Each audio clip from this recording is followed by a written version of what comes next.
hilaw nga po eh. Ba't hindi po kayo magluto ng mas masarap na kanin? Hindi naman po ibig sabihin ng respeto ay pananahimik. Kaya naman, I will not be choosing silence, nor will I be turning a blind eye in the face of clear and unmistakable injustice. Alam po ba ninyo na apat sa hinihingi ng Supreme Court ay nandun po sa puso ng due process? Hilaw nga po eh. Ba't hindi po kayo magluto ng mas masarap na kanin? Ba't pinipilit po natin ang isang bagay na hilaw at pinipilit niyong ipakain sa atin?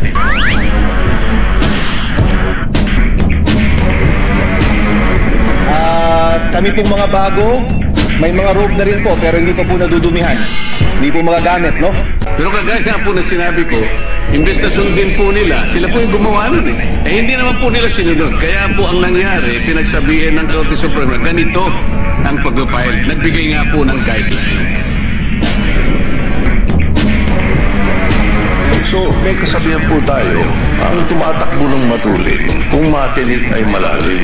Kaya dapat siguro pag-isipan muna natin kung tama ba na bago mag-desisyon ang Supreme Court, basta ipasura na natin ang kaso na ito. Wala pa pong nangyari gano'n, Mr. President. At saka po tayo pag nananakbo.